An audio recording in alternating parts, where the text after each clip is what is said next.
किसानों पर सीधी FIR होगी। पराली जलाते पकड़े गए तो मंडी में फसल भी नहीं बेच पाएंगे। हरियाणा में पराली जलाने की अब तक करीब 600 घटनाएं दर्ज हो चुकी हैं। कैथल में सबसे ज्यादा मामले सामने आए हैं। रोहतक और अंबाला में भी पराली जलाने के मामले सामने आए हैं। हमारे किसान अगर कोई पराली जलाता है उसको समझाएं। अगर कोई भी इंस्ट्रूमेंट की आवश्यकता है सब्सिडी के ऊपर हम उपलब्ध करा रहे हैं। इस बीच पंजाब के मुख्यमंत्री भगवंत मान ने पराली के मुद्दे पर PM मोदी से सभी राज्यों के मुख्यमंत्रियों की मीटिंग बुलाने की अपील की है।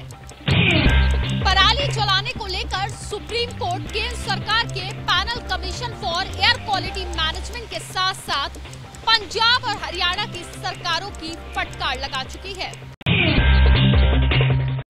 उमर अब्दुल्ला कैबिनेट की पहली बैठक में जम्मू कश्मीर को पूर्ण राज्य का दर्जा दिलाने वाला प्रस्ताव पास। अपने चुनावी वादे के मुताबिक उमर अब्दुल्ला कैबिनेट की पहली बैठक में सूबे को पूर्ण राज्य का दर्जा देने का प्रस्ताव पास किया। सूत्रों के मुताबिक प्रस्ताव का मसौदा तैयार कर लिया गया है। सीएम उमर अब्दुल्ला जल्द ही दिल्ली में PM मोदी से मुलाकात करेंगे। उमर PM को प्रस्ताव का ड्राफ्ट सौंपेंगे। वहीं बीजेपी नेताओं का कहना है कि केंद्र ने पहले ही जम्मू कश्मीर को पूर्ण राज्य का दर्जा देने का वादा किया है। ऑलरेडी स्टेटहुड की कमिटमेंट सेंट्रल गवर्नमेंट ने की है और हमें यकीन है कि मौजूद वक्त में ये स्टेटहुड वापस आ जाएगा। सूत्रों के मुताबिक विवाद से बचने के लिए प्रस्ताव में अनुच्छेद 370 और 35A के मुद्दे को नहीं छुआ गया है। इसे लेकर PDP ने उमर अब्दुल्ला सरकार पर सवाल उठाए हैं। जम्मू कश्मीर को स्टेटहुड दिलाने की मांग की याचिका सुप्रीम कोर्ट में भी है। कोर्ट जल्द ही इस याचिका पर भी सुनवाई करेगा। विधानसभा चुनाव की तैयारियों में जुटी आम आदमी पार्टी का एक और दांव। दिल्ली सरकार ने फिर शुरू की जय भीम योजना।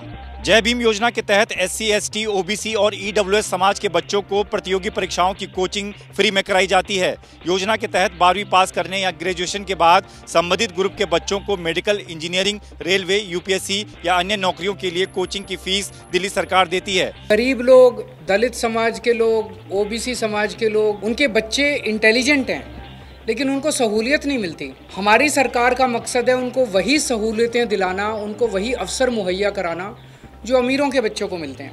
दिल्ली में 2017 में जय भीम योजना शुरू हुई थी। बाद में दिल्ली सरकार ने योजना के तहत युवाओं को 2500 रुपये महीना भी देना शुरू किया था। पहले कोरोना और फिर केजरीवाल के जेल जाने के बाद से ये जय भीम योजना बंद हो गई थी, लेकिन अब विधानसभा चुनाव की आहट के साथ ही दिल्ली की जय भीम योजना फिर शुरू हो रही है।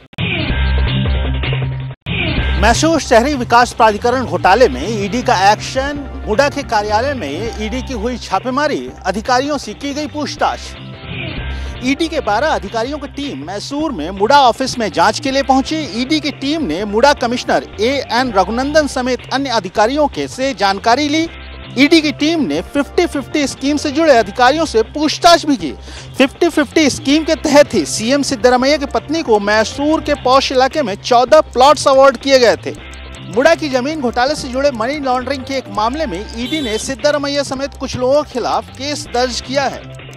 ईडी की टीम ने छापेमारी के बाद मुडा के दफ्तर से कई अहम दस्तावेज कब्जे में लिए हैं। इसमें विपक्ष ने एक बार फिर से CM सिद्धरमैया का इस्तीफा मांगा है। दिल्ली में यमुना को साफ करने वाले वादों की फिर से खुली पोल। दिवाली और छठ पूजा के पहले ही दिखने लगी पानी के ऊपर एक मोटी परत। पहली नजर में आपको लगेगा कि ये बर्फ की मोटी चादर है। हो सकता है कई लोगों को ये अंटार्कटिका की तस्वीरें भी लगे, लेकिन ये प्रदूषण की मार झेलने वाली दिल्ली की यमुना नदी है, जो हर साल की तरह इस साल भी गंदगी की वजह से जहरीली हो चुकी है।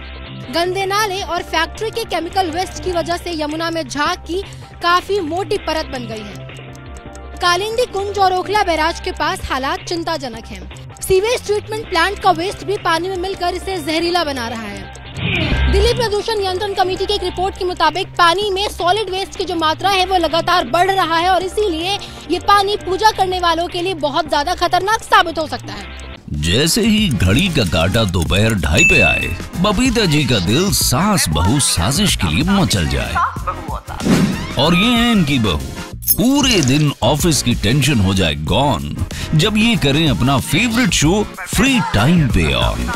इनकी तरह आप भी देखें अपना फेवरेट शो अपने टाइम पर और डाउनलोड कीजिए ABP लाइव ऐप अपने स्मार्ट टीवी पर।